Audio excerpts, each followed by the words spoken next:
Hey everybody, Jeremy Lord here. Welcome back to our Adobe Photoshop Digital Drawing Basics kind of series. So this is a series of 3. So this is episode 2. So you're right in the middle. If you're joining us, we did one last week on kind of just opening up Photoshop. Who's this for? Is this kind of basically that is, you're coming to Photoshop for the first time, you're getting into digital drawing, you're opening it up and you're kind of seeing this like crazy jungle of menus and windows and like tools and everything.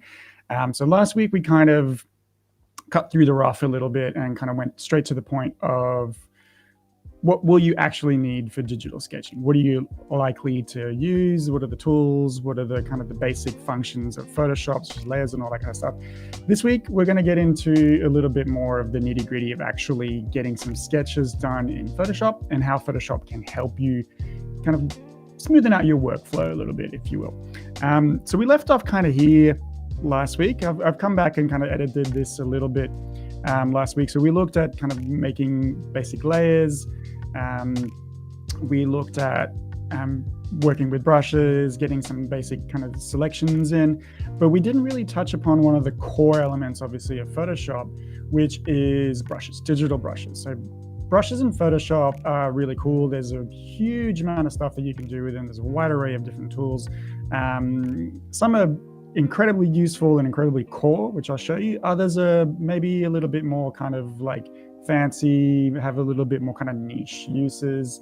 And others are just like downright wacky and probably have a bit of fun with them, but never really use them professionally. So let's get stuck straight into this. So this is a basic sketch that I did. Using a very basic brush with some capability. So the first thing I wanted to chat about is something I spoke about last week, is the fact that I am using a stylus and a drawing tablet. So I'm using a Wacom Cintiq. There's a range of different ones. We talked about this last week. You can purchase, starting at like $300 Australian up to all the way to like $3,500. But if it is something that you're thinking of doing and getting a career as a digital artist, illustrator, you will absolutely need one of these. And one of the main reasons why, if I kind of zoom in on this guy, one of the things that a mouse doesn't let you do is get this kind of variety of stroke opacity and kind of size. So again, the main thing here is if I'm pressing down lightly, I'm getting a thin, light stroke, and if I press down heavier as I go, I'll get a darker, thicker stroke, right? Which is something that you can't do with a mouse. So you absolutely do need this thing that has a bit of pressure sensitivity to it to make full use of the settings that we're going to look at today in Photoshop. Aside from that, it's obviously much more comfortable to draw with a stylus than it is with a mouse. But yeah, let's get stuck straight into that. So let me create a new layer here. And I'm actually going to hide this for now. Notice I haven't deleted it. I've just clicked on the little eyeball on the layer panel here and it just hides it for me. Now I'm going to go in and check out some of the basic brush settings. So when you open up your brush settings panel, you'll have these two kind of things that we'll use the most, right? So we got brushes and then we got settings. Right, so we can choose a brush and then we can mess around with the configuration and the settings of it. Our most kind of standard brushes, there's a bunch of brushes that come pre-installed into Photoshop. They're your just default brushes. They will be able to do most of what you're looking at doing. But there are certain brushes that we can kind of use that will speed up our workflow or get a certain look and feel a little bit more easily, if you will. So your standard brush is this kind of round brush that you can see when I'm kind of hovering over it. I've got just like a circle that just shows me the outline of the brush. So one of the most kind of basic things that you need to understand with a brush, which we'll get into a little bit more detail in a sec, but a brush is actually kind of not really a brush in the way that like a real life brush tends to work. So it's not like you dip your brush in paint and then you like draw a stroke on your page and it's doing a continuous line of depositing paint on the actual paper. How Photoshop brushes work is it almost kind of like, think of a stamp, if you will. And how I can kind of show you how that works is if I increase the spacing down here in my brush settings, you'll see that that increases the spacing in between each iteration of that stamp. So now when I do a stroke, I'm getting these dots, right? If I reduce the spacing all the way down to 1%, it can't go to 0. You get what looks like a smooth line, but is actually, the program isn't actually making a smooth line. So it sounds a little bit kind of technical and geeky, but it's important to understand that's how your brush works. When you start creating custom brushes, when you start using these brushes, understanding the fact that what it's doing is it's making this image of a circle a bunch of times stamped onto a page close enough that it looks like a line, but you can edit that and mess around with it and kind of change it to get a different kind of thing. So even that as it is, like if we were drawing like a necklace or something, that would, you know, make our life a lot easier working with that. So let's drop that down to the basics. So the two settings that you're going to look at the most when editing your own brush, so that you can go from this to this, right? So we got thick, thin, and light and dark, rather than just solid line all the way through. All right, so the first thing is we want to go, and we've just got a round brush here that we've chosen. Don't pay any attention to this right now, but in our panel here, we've got a whole bunch of different options that we can mess around with. There's a lot here. You'll probably won't use all of this on the reg, but the main ones that we're going to look at is, first one is shape dynamics, right? Again, all Photoshop likes to use these kind of fancy things, terms for stuff, but basically what this is it's like affecting the actual shape of that brush. What's it behaving like? What's it doing? So let's go ahead and mess around with the size here. So we got a bunch of different handles when we click on that shape dynamic. We've got a size, we've got a diameter, we've got an angle, we've got roundness, we've got a bunch of different things. The ones we're going to play with the most are probably going to be size and angle. Now, on most of these, you'll see a slider to say how much we want to affect that size. So how much is it jittering in between the sizes? We can leave that down at 0 right now, because the next thing down that we're looking at is this guy right here, which is the control. So what is it that actually controls whether or not you're making a big one or a small one, right? A big kind of dot or a small dot on your page. What is it that actually controls that? And you can see that I've got it set to pen pressure, which is why it's crucial to be using one of these, because if you don't have a stylus, there is no pressure setting on your mouse. It's either on or off. It doesn't matter how hard you click the mouse, it's not going to do anything different, right? So if I have this on off, nothing's going to happen. And you can see the preview of my stroke down here has changed. So even though I'm still using my stylus, I'm actually just going to get the same thing that I would get if I was using a mouse, right? I'm going to get that same kind of stroke because there's no size jitter there. So I'm going to turn that back on to pen pressure. Usually you want it on pen pressure rather than pen tilt or any kind of other thing like that. Simply because it gets a little bit kind of funky with the pen tilt, but pen pressure feels more natural, right? If you're pressing down harder, you make a darker or a thicker mark, same as you would with a brush. So here, when I'm pressing down lightly, I get a thin stroke, and then I get thicker as I press lighter, as I press more kind of intently on the brush.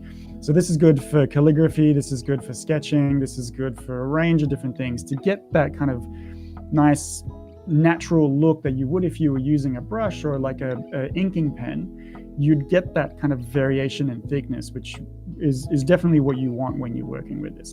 So that's the first thing that we're going to look at is size jitter. You can leave it at 0 because what's controlling it is the pen pressure. If we didn't have that and we turn that off, then we can change that by doing the pen pressure, the size jitter up to 100. And what you'll see is this kind of like knobbly line. So if I boost the spacing up a little bit, you can see what it's happening with my brush preview is it's making a bunch of circles all at a different size without pressure or otherwise. It's just doing that. If I was using the mouse, it would be doing the same thing. Okay, so because we are using a stylus, we can leave this at a 0% and we can turn the control on to the pen pressure there. Let's bring that back down. Okay, so that's the first thing, right? That's the size. That's getting that nice kind of like tapered edge to get those nice kind of inking strokes that we want to look at if you're like cross-hatching or anything like that, or if you're trying to draw like nice smooth inking lines, you get something happening with that edge. The next thing is I want that kind of sketchy look. I want that kind of pencil look where not only do I want it to be a little bit smaller or thicker if I press down harder or lighter, but I also want it to be a little bit less opaque, a little bit more see-through. I want to get some kind of gradations in there. The one for that is this one here called Transfer. And as you can see, if I untick that, obviously it unticks that capability there, and as soon as I tick it, I get all that same thing. So here I've got a same kind of looking menu. It looks pretty much the same, except instead of size, I've got opacity, which is exactly what I want, right? I want the opacity to change according to how hard I'm pressing down. And again, same thing, leave it at 0, set the control to pen pressure. And now I'll get that nice kind of effect of, if I press down lightly, I can get a smooth kind of gray fill. And if I start pressing down harder, I can get some kind of soft gradients happening that I wouldn't necessarily be able to get if I was using a brush. So that's basically the kind of the core 2 settings that you'll need for any kind of brush is those 2, size and opacity. Probably opacity more if you're using pencil, like pencil sizes probably don't change too much if you're pressing down harder, but the opacity does. So basically with this brush, you can pretty much do any kind of sketch. And that's what I've used for this entire sketch, is done just with that simple round brush, no texture, no fanciness, just a little bit of size difference and some opacity difference. And here we can kind of zoom in and kind of see what I've done here is, like, if I start bringing in some shading, I can control what happens with the lightness or darkness that's going in to that sketch, right? And so I get something that kind of feels a little bit more sketchy. Yeah. So that's all fine and good. But what if you wanted something that looked a little bit more kind of natural, a little bit less kind of digital sketch? This is fine if it's just going to go in to become a digital painting, which it eventually would. That's fine for kind of communicating an idea. But if you want that look, if you want something a little bit more natural feeling, there's a ton of brushes that you can find online that will allow you to get various kind of effects with what it is that you're trying to do, right? So make a new layer here, hide that again. Here you can see I've got a ton of different kind of effect brushes.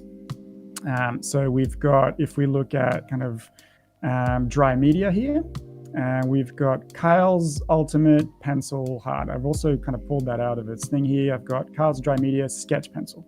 And what that's going to do is, if I increase the size, again, square bracket, the 2 square bracket buttons, sorry, a little bit of a tongue twister.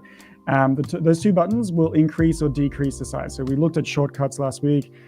When you're in the midst of drawing like that, you don't want to have to go and like fiddle around with menus and stuff. You always want to be kind of using shortcuts. What this does is it gives us this like natural kind of charcoal-y look that we can work with. And so that's going to work a little bit better. If you're into that kind of pencil look and you want it to look like it's an actual sketch that you did, you can grab one of these brushes off the internet and install it pretty easily. So I'll show you guys how to do that. But yeah, you can see this brush has got a little bit more texture. It's still got that tapered edge, but it's also got this kind of like pressing lightly, pressing harder, and lightly again. You can see the difference in stroke quality that happens when we get that. So this would be really good for kind of anything that looks like a sketch. So where do you grab these? How do you get these kinds of brushes? So the main one that exists out there, the easiest one, is if you go up in your brushes panel, not the brush settings panel, the brushes panel, and go to this like little 3-4 line menu. And we're going to go ahead and say, get more brushes. And that is going to link me straight to, so Kyle T. Webster is an illustrator and artist who also is a boss at making Photoshop brushes, right? And he has partnered up with Adobe to create all these brush packs that are certified by Adobe. They all work with Photoshop to get all these kind of different tones. So we've got some halftone brushes, we've got some lettering brushes, impressionist brushes, manga brushes, spatter brushes, a whole bunch of different things. So what you do is you download that. And once that's downloaded, you can put it anywhere in any kind of folder that you want. And then we're going to go and find those. So we're going to go and say, once that's downloaded, it'll download an ABR file. And you want to go import brushes, and then basically navigate to wherever you've placed that file that you just downloaded. So by default, obviously, it goes into your downloads folder or whatever else. But we have downloaded a spatter brush right here. So spatterbrushes.abr, and just go open. And what it will do is it will add that down to the bottom of my panel here. I've now got a ton of different kind of spatter brushes that do, yeah, basically kind of these spattering effects, right? So there's a ton of brushes available for you out there that will do a range of different things. As I said, some of them may be more or less useful for different things, and some of them might, be used for something else entirely than what the name suggests. So like this spatter brush, for instance, I don't know, maybe if I was drawing like a Dalmatian, this would be perfect for the instance. Like it doesn't have to necessarily be the thing that it says on the actual brush's name. But that's the basic gist of how you grab a brush. It doesn't have to just be those Carl T. Webster ones, but generally I'd say that his are the go if you're kind of starting out with this and you don't necessarily know where to go. There's a ton of brushes available anywhere on the internet. Some of them are more or less useful than others. These ones all kind of, the Carl T. Webster ones generally have a little bit more savvy behind them because he knows what he's doing when he's creating brushes. So next, what I kind of want to show you guys is, all right, what if you can't find the brush for you? What if there's nothing out there that really fits your particular needs for something, or you're trying to do a very specific thing that requires a very specific brush? How do you make your own? So it's pretty easy to do, right? So I'm going to show you guys something that I did just to kind of mess around. And kind of how that works with this. So this is a bit of a weird one. I'm going to show you guys how I'm using this, and then in a sec I'll show you guys how to actually create this as well. Yeah. So here we go. We're going to go into the shape dynamics, angle, jitter, direction. There we go. So this is a chain brush that I created. All right. Let me boost this up a little bit. It basically will draw a chain as much as I need. It'll just keep drawing all these chain links. All right, so how do you do this? First thing you want to do is I'm going to go back to my basic brush here. Yep, all good. And then I'm just going to draw that shape that you saw my brush kind of execute. All right, so I'll do this pretty roughly. I might want to go a little bit smaller actually on this because I don't want my brush to be huge. So one chain link, do it pretty roughly. It might go a little bit bigger than that.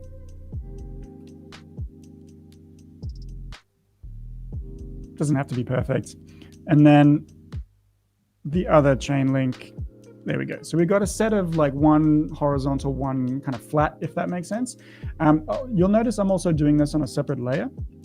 That's just so that I can select it more easily, but it doesn't necessarily have to be on a separate layer. It's just like, it just makes it a little bit easier to work with that. So now what I can do is I can either go and straight up into my edit menu here and go to, where is it hiding? Define brush preset, right? So you can do that straight from that layer. Because there's nothing else on that layer, it will know what to grab. If you have other stuff on your layer and you want to make that brush, what you can do is you can hold down the command key and click on the preview of that layer, and you'll see these like marching ants that we saw last week. It indicates that we've got that selected. Now you can basically do the same thing and go to define brush preset, and we're going to call this chain link. We'll call it X because I'll probably delete it. Chain link X, done. Right? That's it. I've created a brush now. It's in my brush panel, and you can see my preview tool here is working that way, right? But now when I draw, I'm getting this like weird thing that's like, that's kind of cool for a calligraphy brush maybe.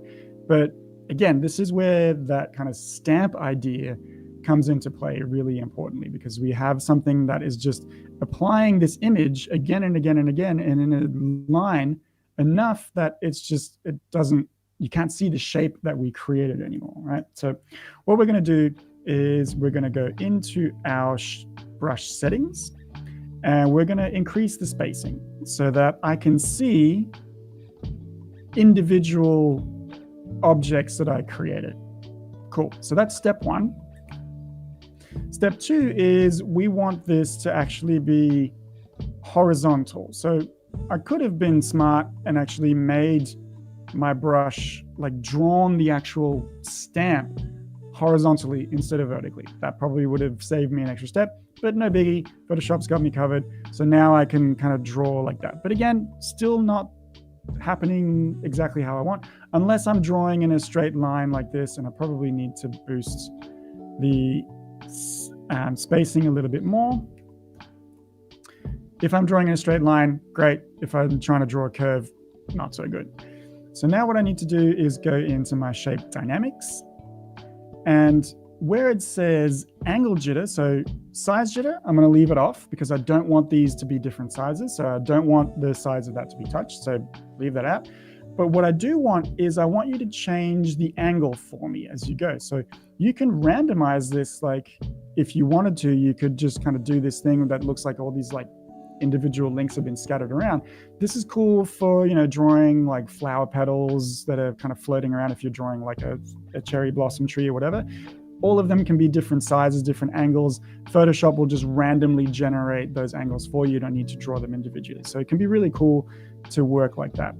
But I don't want to do that. I want to take the angle jitter down to 0, just like we did with our pen pressure and size, and then set that to, sorry, not pen pressure. I want that to be direction.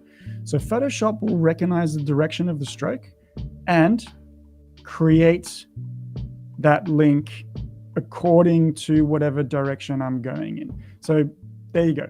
Obviously, if you kind of turn around and like too quickly, it's going to maybe do some funky things, but that's your basic kind of settings for this. So here you can see that I've got like a noodle brush, for instance, right? So if I'm drawing noodles or tubes, I've got this brush that I've kind of set to this. And if I put it back on direction, you'll see that it'll just keep these two curved lines parallel no matter how I draw them. So what that is you can see is just 2 circles. And then with the correct settings, I can have a bunch of, like, if I'm drawing like a ramen bowl or something, or if I'm drawing tubes, this will be really easy to get these nice kind of coherent, smooth, parallel lines. Now, let's take a look at one last kind of cool setting that we can do when we're playing around with this. So let's go ahead and pick, maybe we'll go with like a grass shape, or maybe, no, this Japanese maple shape is a pretty good one to work with. So we're going to do the same thing, and we're going to get a little bit of a sense of, like, on our sketch here, let's get some color going maybe, just quickly, just to show you guys how this works. And we can, we can add a little bit of kind of quickly add some ideas of like foliage in here without having to actually draw that. So this is where Photoshop brushes excel. It's like generating random natural stuff without you having to actually draw it. Just saves you time and kind of workflow. Okay? So here we've got that brush. It's imprinting this kind of Japanese maple all one by one. So we're going to have to do the same thing that we've been doing before. So go into our shape dynamics. We want a bit of size difference, and we want the control off because we don't want the pen pressure. We want it to just randomize as we go. So here we go. We've got different sizes, and we also want an angle to be different. So we're going to create an angle. Let's go to like 20 because we don't want it to be too dramatically different We want them all to kind of feel like they belong to the same thing. And maybe we can also go to this third one here, because as you can see, if I'm drawing this, I've still got this idea of a line that doesn't feel super natural. We can go and scatter it and say, let's scatter this a little bit more. So you can see again, my preview is like showing me different things.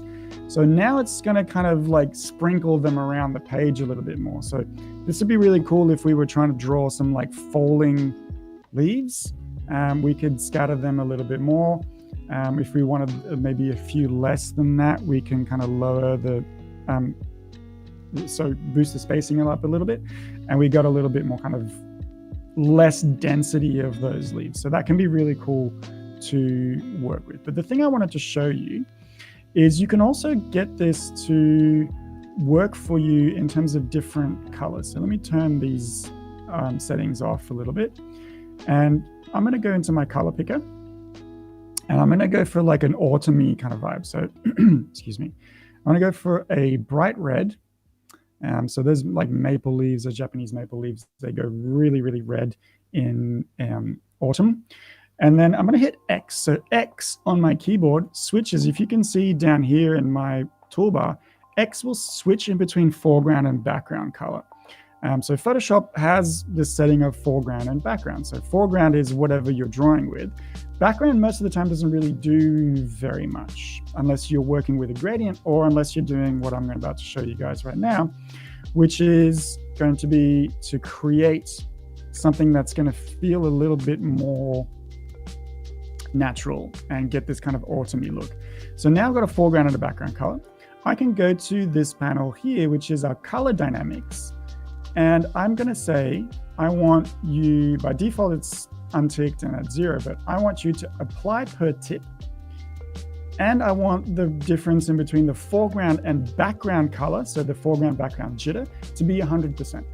And what that's going to do is it's going to randomize colors of my leaves. If I maybe choose a slightly more different color, let's go with a bright yellow, even though it's not super natural. You'll see what it's going to be doing a little bit more.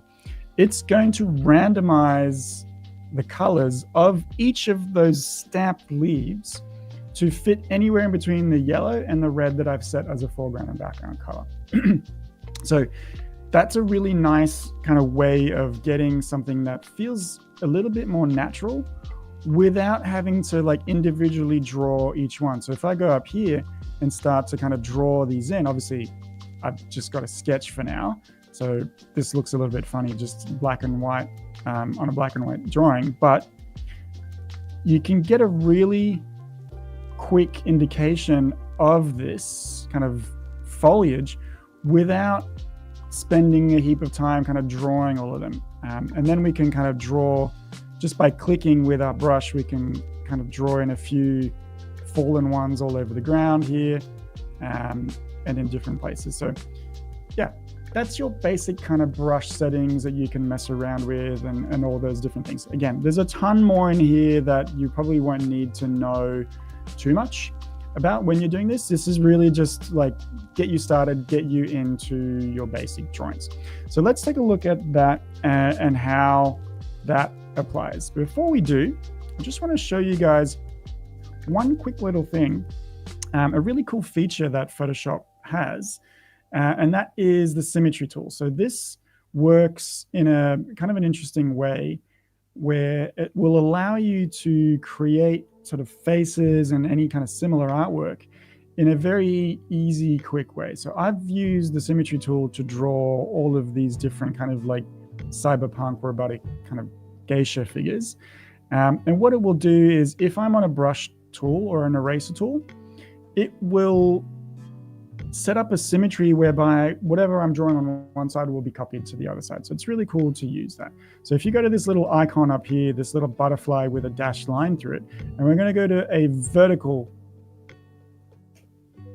symmetry, and we're going to hit return. So by default, when you do it, it kind of shows up like we have a transform tool. So when you do that, you can see I've got these handles. I can kind of move it around. I can rotate it if I want to. I can do a range of different things. But you have to hit return and then you can start drawing. And then basically just paint, and anything you draw on one side will appear on the other side as well. And it doesn't matter what side you draw on, obviously. It will just repeat the same thing regardless of whatever side you're kind of drawing on. And so you can get some really cool like faces and very like symmetrical drawings this way that will help you kind of, again, speed up your workflow. That's all it is. That's all kind of Photoshop is doing with this, is just, it's helping you do things a little bit sort of faster, if you will. It's not necessarily doing it for you. It's just giving you a little kind of boost and a little bit of a nudge, and increasing your kind of overall workflow speed. So you can get some really cool kind of drawings happening in here, and very like technical ones, if you know what you're doing. Obviously, as always with any of these kind of Photoshop things, you still need to know kind of the drawing basics, and you still need to know how to work a pencil, or how to create line work, or any of those kinds of things. But again, you'll get some really cool effects using things like this with our Symmetry Tool, right? So that's just a quick little one that we can kind of use. Anything that you're drawing that's symmetrical, use a Symmetry Tool. Again, there's a range of different things that you can do here. Like if you start, messing around with like dual axis, you'll see that like it'll start drawing things in all four corners. You can get some really like weird, wacky, like kaleidoscope things happening in here. Like, yeah, not heaps of use for something like this for like what I do on a day-to-day basis, but you can get some really interesting things to play around with and have a bit of fun with. But let's get into the nitty-gritty, right? Let's get into like why we're looking at doing this in the first place, is kind of doing these digital sketches, right? Trying to draw like character designs or anything like that, and kind of starting out this way. So we got some reference. Always really good to have reference, digital or otherwise. If you're working, with pencil and paper, if you're working digitally, have some reference. This stuff has been grabbed from just on Pinterest, looking at various kind of, Spider-Man illustrations, and kind of looking at ideas for poses and using those as reference. So what you can see here is I'm kind of like this pose, but I feel like the hand should be kind of flipped up, like that Spider-Man kind of shooting his web shooters. So I've got these two images here, and I'm going to just start straight away kind of sketching. So there's no real sort of trick here outside of just like know your basics in drawing, and kind of know and understand proportions. And again, this is what I was talking about before, where it's like Photoshop isn't like going to make amazing art for you. Like you still need to know and understand the kind of the basics of how proportions work and how a drawing works and why it works that way, and so on and so forth. But what it can do is just kind of, again, help you speed up your workflow a little bit. And, obviously because you've got undo, you've got a range of different options available to you that will just make your workflow just a little bit more kind of speedy, and working to something that's going to potentially require a little bit less time for you to execute. So yeah, just working from this reference and then taking this hand in here, we can start to get a solid idea of kind of how this particular Spider-Man pose is going to work. So again, using that hand as a reference,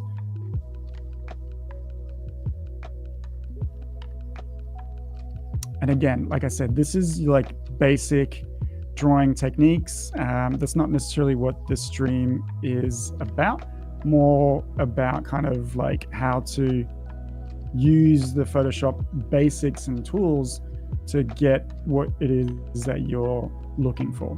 But what I did want to show you is I've kind of prepared a sketch earlier here that kind of encapsulates this a little bit better. What I do want to show you guys is a couple of different things that will allow you to kind of edit your sketches a little bit more, right? So one of the main kind of principles of sketching is if something's not working, don't try and necessarily like fix it from what you have.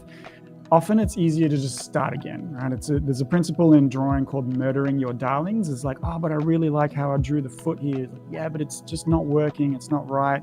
Or you drew the thumb on the wrong side of the hand. Like I do this quite often when I'm doing this, is like trying to do this. And you can see actually that I have actually drawn the thumb on the wrong side of the hand here. If I'm doing this, the thumb is pointing towards the outside, whereas here I've got it pointing on the inside because I used the reference from his right arm when actually in my drawing it's the left arm. So the thumb's on the right side of things.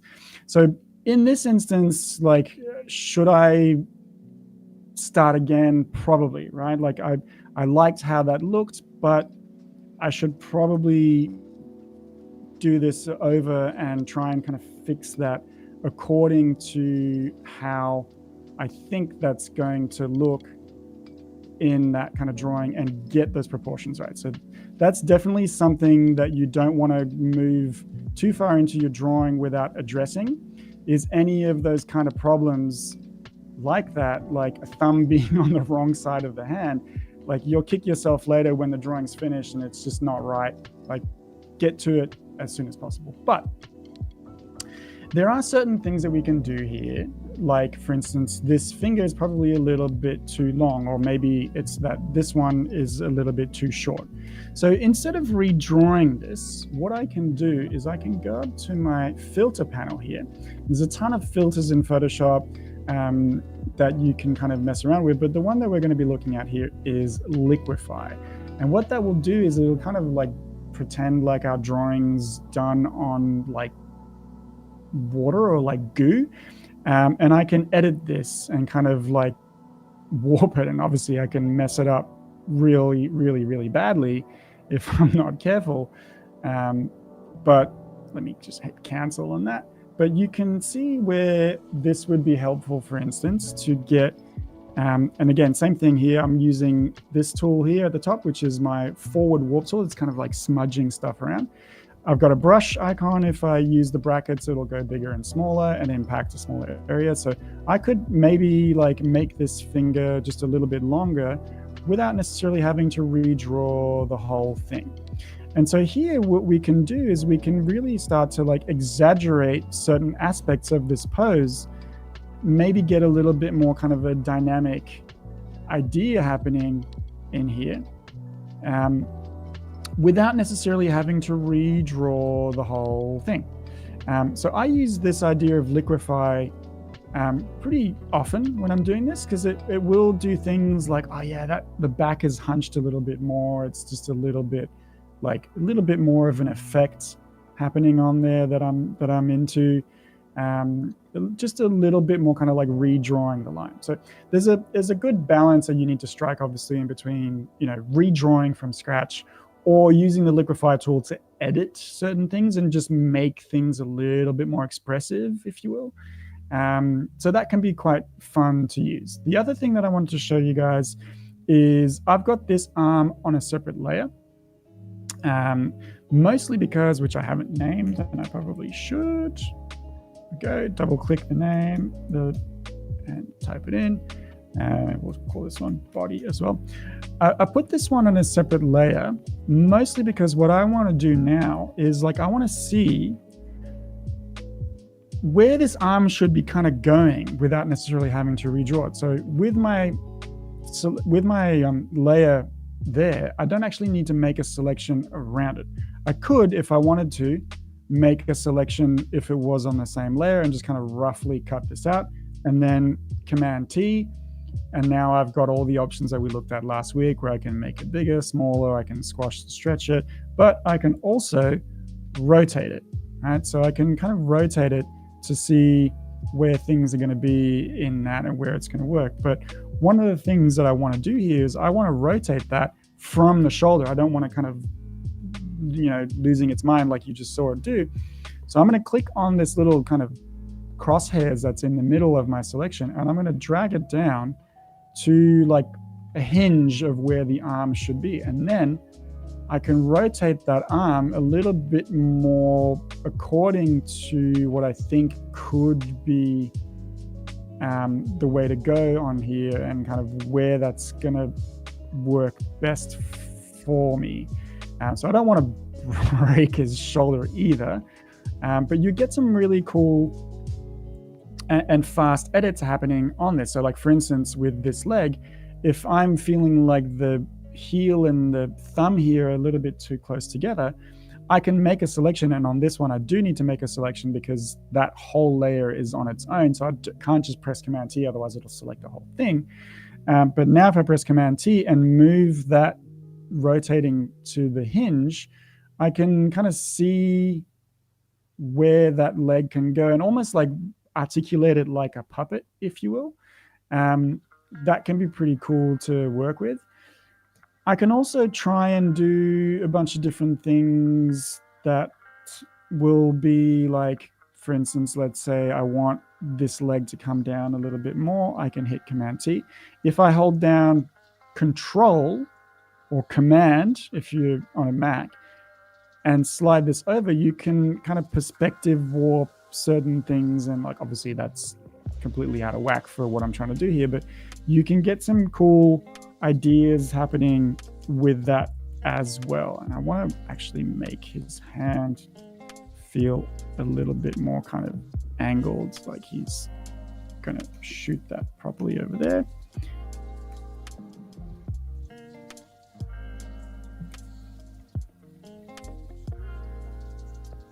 There we go. So yeah, we have kind of just done a very loose and quick sketch of this. Then we can kind of ink this up a little bit, right? So we can drop the opacity. I'm going to take these two layers and I'm going to merge them together. So what you can do is you can hold down Shift, so click on body, hold down Shift and click on arm layer, and then Command or Control E on your keyboard will merge those two layers together. Again, that exists somewhere up here. I've forgotten where the menu is because I haven't gone to that menu in like 100 years because I just used the shortcut. But once that's done, I can go to my layer opacity here and I can drop the opacity of that layer down, create a new layer, call this inks, and I'm going to swap brushes to my special kind of inking layer. So you can see I've got two brushes that I use all the time that I created for myself. I got a round Sketcher and a round Inko. One's for sketching and one's for inking. And what I've also done here is in my options up here, you'll see I've got a smoothing up to 27%. What that does is it just means my style in particular, that's not necessarily everyone else's, it would fit for everything that you would be doing. But I like a nice, clean, kind of smooth line that's not too kind of like wobbly, like I've had too many coffees or something. So I usually keep that around 27%. And then I can go in on top of my lowered opacity drawing on a separate layer and start to clean this up and ink it up just as you would any kind of like comic book. And again, because I'm using that kind of brush, I can think of things like line quality. So like lines that are in sort of darker areas would be a little bit more kind of thicker, have a little bit more like blackness and weight to them. Lines that are showing up in lights a little bit more would have a little bit less. So having this like different thickness and thin is going to help you ink that up. So that is basically my process here for a few hours, kind of ink this up. So I think we'll leave it here for today. But yeah, we looked at kind of brush settings. We looked at sketching, creating your own brushes, fiddling around with getting a kind of special effects brushes. Next week on Thursday, not Friday next week, it'll be a Thursday. We're going to look at coloring this up, and like this is where all the magic happens for me in Photoshop, is adding color, adding effects, getting the lighting and shading in. That's where all the meat of the illustration resides. So yeah, thanks for tuning in. Thanks for all your comments, and hope you guys enjoyed it again. Hope you guys got something out of it, and hopefully I will see you guys next week on Thursday. Take care.